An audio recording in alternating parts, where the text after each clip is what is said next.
Hey everyone, this is Oscar from Underdog. If you follow electronic music at all, or if you're into any kind of house or electronica music, you might know that Bicep just recently launched a new album. So this is the perfect moment to just break that style apart and make something exactly like that. So in this video, we're going to make this.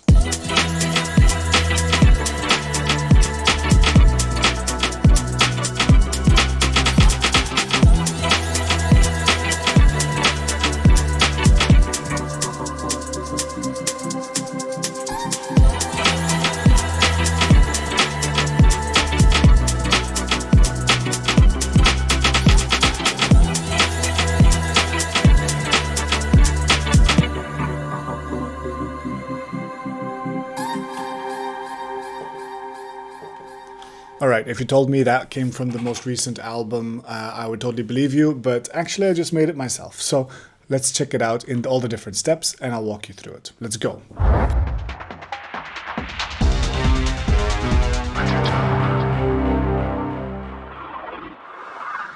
Before we go any further, like the video, subscribe to the channel, or join one of our online classrooms at www.underdog.brussels. In those classrooms, we learn to make stuff like this, so come check us out. Now let's jump into Ableton. First and key for all these Bicep tracks is the drum beat. The drum beat is kind of like a house beat, and its skeleton goes a little bit like... So there's just a kick drum, and then a rim shot. And actually, it's very close to the classic house pattern, which is this one, where there's 4 kicks, and then a clap, a snare, or a rim shot on every backbeat. This. Except we remove all these kicks, and we just keep this as the sort of the metronome and the heartbeat of the whole track that we never really disturb. Okay, and here we're going to add a whole bunch of notes, like ghost notes, to fill up all the space in between this. So, as an example, here's what would happen if you would fill up the space in between those notes. See? We emphasize especially the notes here on the 16th, on the offbeat 16th, that are a little bit swung, and they're not as loud, not as strong velocity as the other notes. They're just there to kind of give little spicy accents to the drum loop, right? So once you've made a little loop like this, the question is, okay, but how do you make it not get boring, right? So a good way to do that is to duplicate the loop again and create a secondary version of it that's slightly different. So if I select this whole thing, you can see that the first half is exactly what we had just listened to, and the second half is almost identical. It just has one extra kick drum there. All you need to do is make a slight change for it to feel a little bit more organic. You got an A section and a B section. And then you can duplicate that again. So you've got your A section, B section, A section, B section. And then that second B section, you change it again. So in fact, it's like A, B, A, C. So altogether, you get something like the regular loop, the slightly alternative loop, the regular loop again, and then a third version where you add even more elements. And here I added quite a lot of elements because I wanted it to really feel like a turnaround, which is the kind of a way that you refresh the beat at the end of a loop. Listen to what this sounds like in context.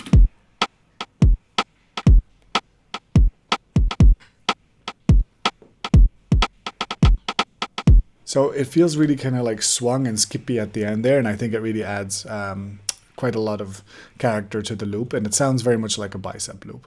Now, the sound design wasn't quite there yet, so in a new version, what I've done is I've kept the kick exactly as it is, but the rim shot, I've actually stacked 3 sounds on top of each other. So the rim shot was like this, but then I've added a little bit of a clap and another little bit of a clap, and then some drum bus and some delay and reverb to glue the whole thing together, so to speak. So let's see what that sounds like all together.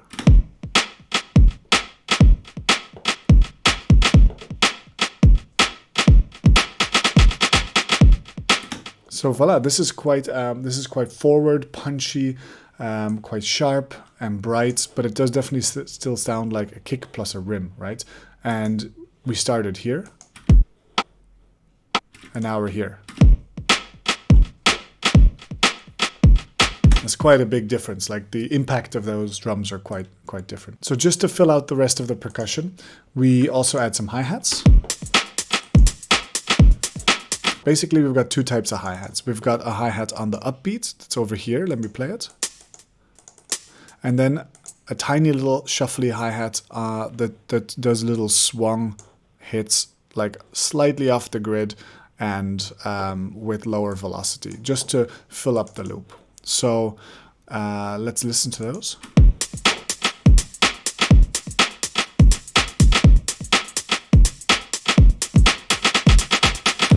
Because with Bicep, you want everything to sound slightly swung. You want it to sound like it's got that groove to it. And then we add a shaker just to fill it out, because I've noticed a lot of the songs have a shaker too. It's just a splice loop.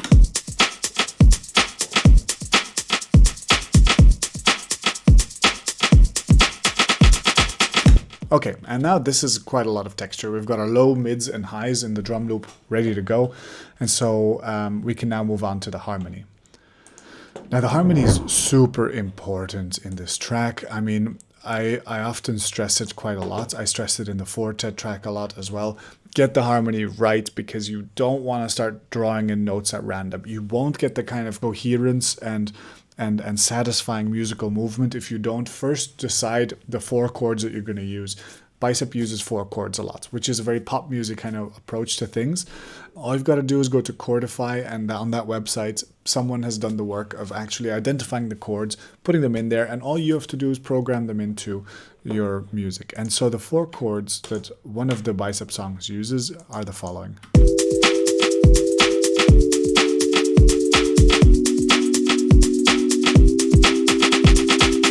Just those 4 chords in a loop, in a loop, in a loop, in a loop. They're beautiful, they're great, they're kind of melancholic and happy, like at the same time. It's a nice pull-push feeling.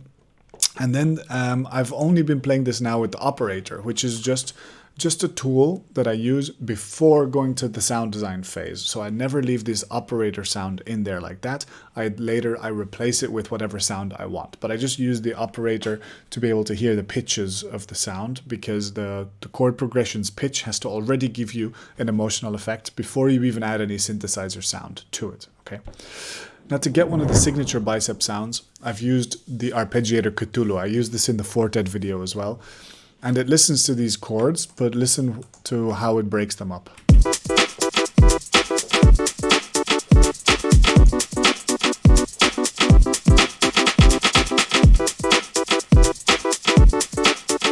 So what you're hearing here is this arpeggiator running over a pattern, and we've got 2 notes on, 1 note off, 2 notes on, 1 note off, and we've got swing up very high, and it's not actually arpeggiating in the sense, it's playing the chords every time. So we're using it as a kind of a triggering sequencer in a way. And I could make the gate longer or shorter.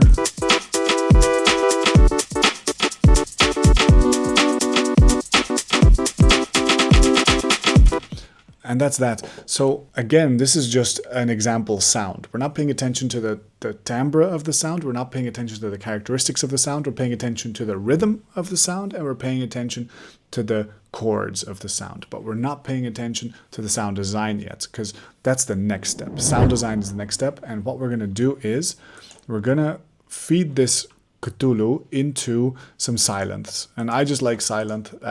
You don't need to, like most synthesizers can get to something very, very satisfying at this stage. But I feed it into a Sylenth, and I start browsing presets, and I came up with the following.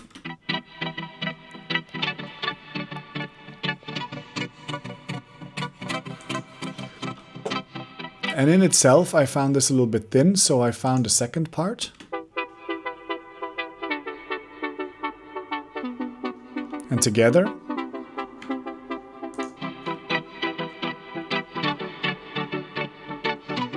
let's add back in the drums.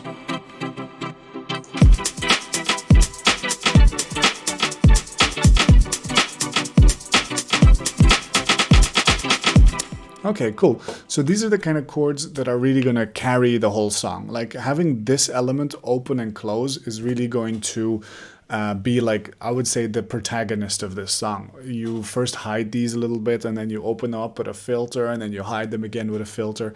And that evolution, that push-pull, is going to be the thing that's really going to carry this track, I think. Then to thicken out all the the whole landscape of this song in the frequency spectrum, what they do is they add in a synthesizer which creates a kind of a pad sound that I like to refer to as the kind of a violin sound. What it is just, it could be a string sound, it could be anything, but it's slow and it's full of reverb, and it fills the whole frequency spectrum, and it doesn't particularly obey the chords or anything. It just, within the key, it's sort of improvising some notes. So really almost at random, what I did is I selected all the notes in the key, and I just walked around playing those notes and put, let me play it to you.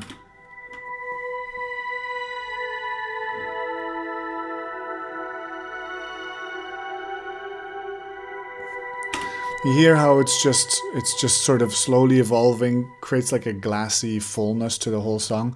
And so in context, when you listen to it with the chords,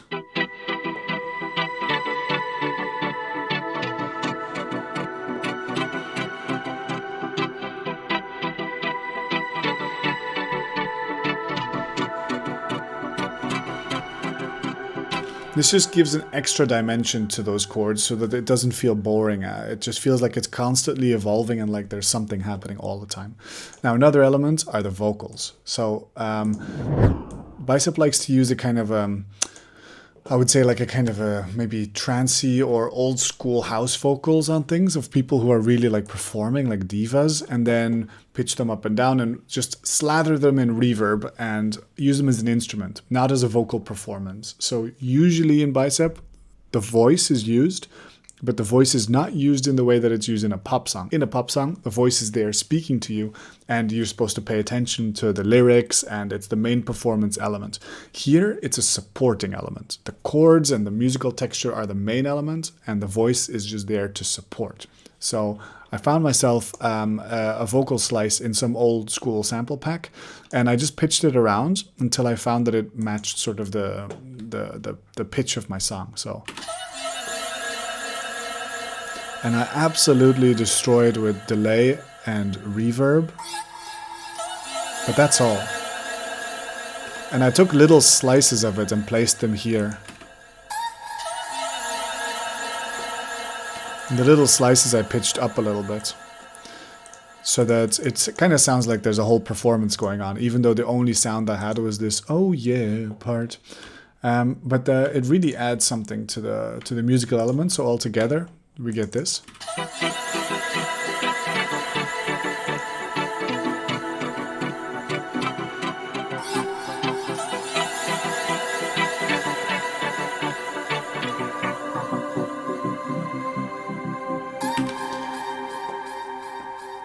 And then the very last element is a Reese bassline. A Reese bassline is just a kind of a bassline made out of two saw waves that are detuned against each other through a low-pass filter. It's a classic like jungle drum and bass kind of thing, and it's very easy to make yourself. Just in Wavetable, you select yourself a waveform and you put some unison on there. That's all you got to do, and put a low-pass filter on it. Let's play that.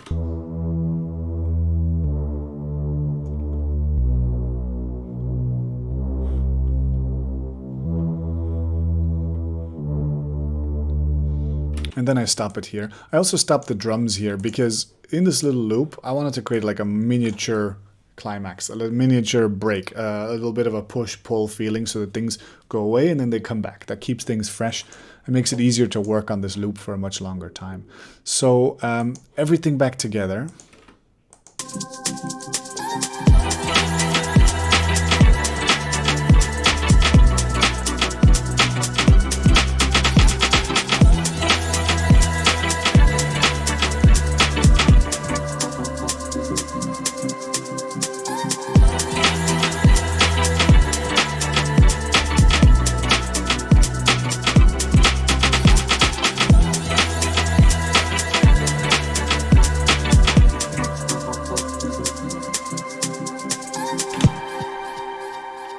And when you move to the phase of arranging this, by the way, one of the things that Bicep will do is they'll mute some of these elements, right? And then have different combinations of these elements playing at any given moment. And a particularly powerful one I find is when you actually remove the chords and the bass, And you just get all the musical elements, but without the feeling of the chord progression. Check this out.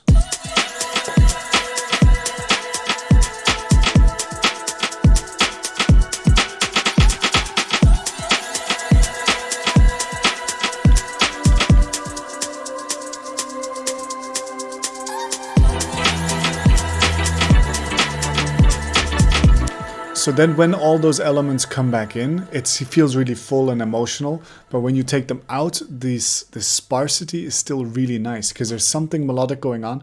But because they hide the harmony, they sort of hide the key to solving the musical story of this track. So it's really cool when they take it out and they bring it back in. And there we go, that's a whole Bicep track. If you like this kind of stuff, you're probably also into Fortet. Did a video about that last week. Check that one out here. If you want to see some more deep house type stuff, check out the dark bass lines tutorial over here. Take care, stay safe, stay producing, be good to each other, and see you next time. Bye bye.